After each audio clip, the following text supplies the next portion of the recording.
Hello, Healthy Green Thumbs friends. We have been having some magnificent foliage here up in New York, and it's been making for some great hiking with the cooler weather, and I hope it's been beautiful where you are as well.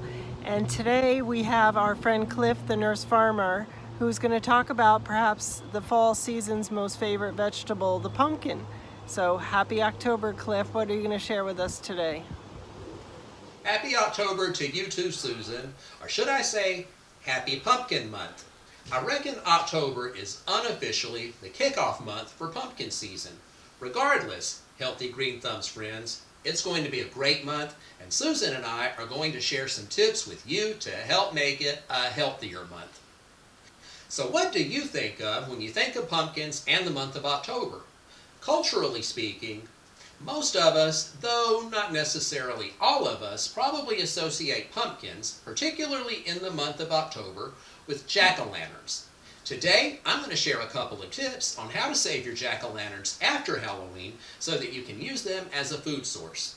You know, pumpkins are a very nutritious superfood, and that's why I advocate using them for a delicious and nutritious food source after Halloween is over. The first tip is, after carving your jack-o'-lantern on Halloween, place an electric LED light inside the jack-o'-lantern. You could also use a flashlight. Using an electric light in lieu of a candle will help prevent contaminating your pumpkin with candle smoke or candle wax so that you can use it later as a food source. That leads to the second tip, which is, the day after Halloween, rinse the pumpkin, including the interior, with some water. Slice the pumpkin and store in the refrigerator until you're ready to cook it.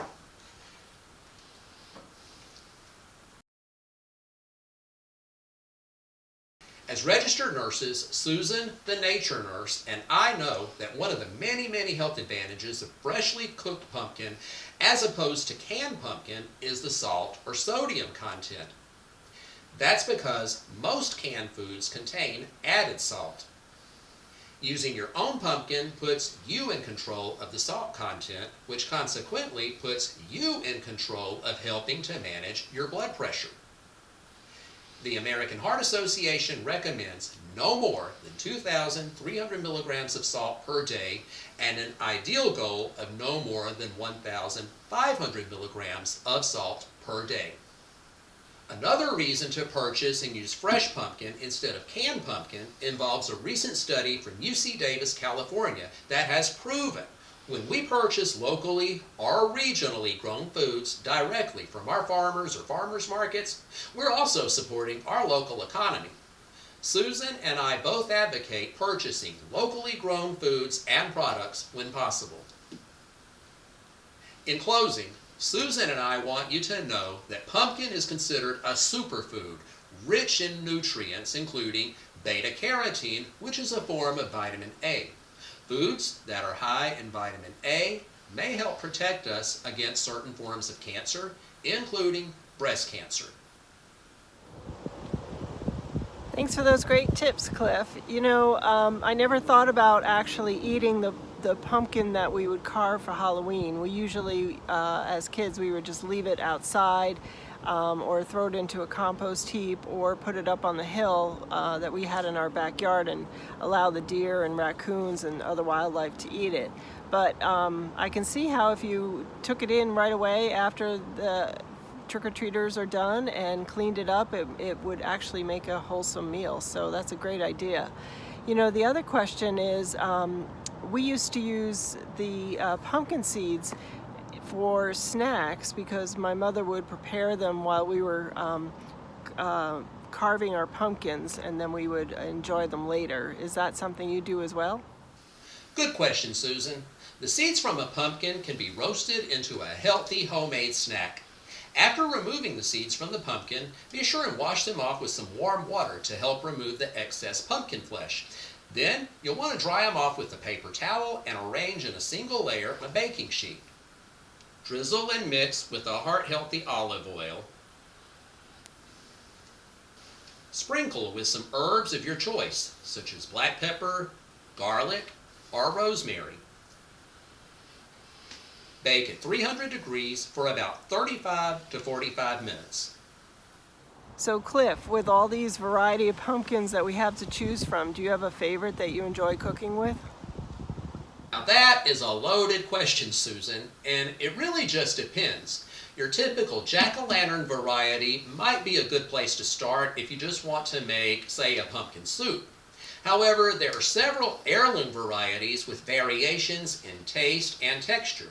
One of my favorite types are the fairy tale or Cinderella type pumpkins, which are much larger with a thicker flesh and a deep pumpkin flavor. You really get the full pumpkin experience when you cook with these varieties.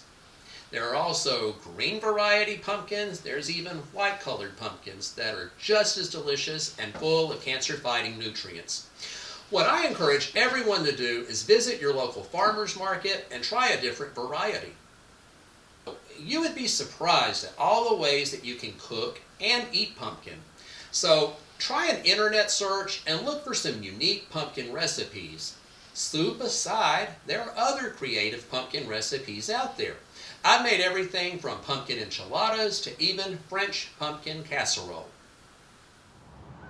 Cliff, you're making me hungry. You sound like you're a much better chef than I am, but I am going to try to experiment more with pumpkins and gourds and different things, squash this season as well.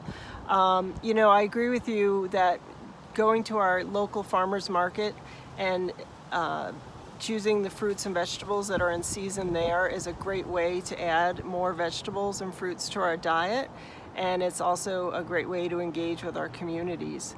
And when it comes to pumpkins, though, I actually enjoy going to visit one of the local farms, which I'm fortunate to have near me, or it's a great day trip if you don't, and you can find one.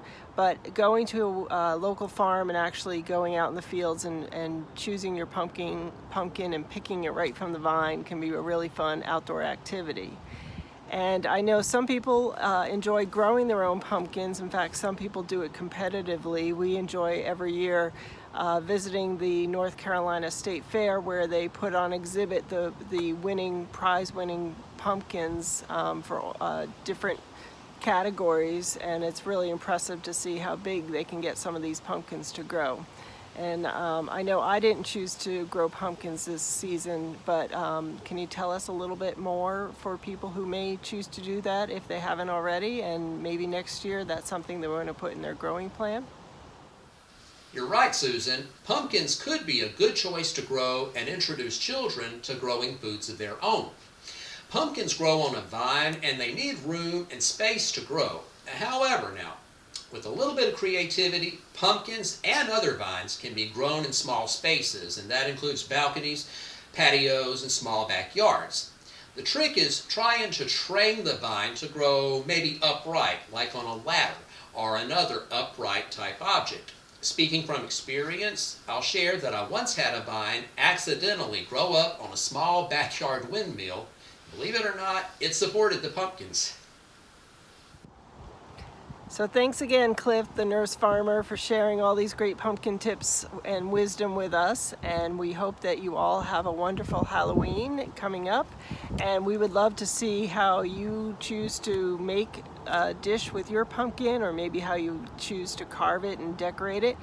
Please feel free to post it on any of the social media and use the hashtag #HealthyGreenThumbs. That way we can find it. And we look forward to seeing you for the next episode. Take care.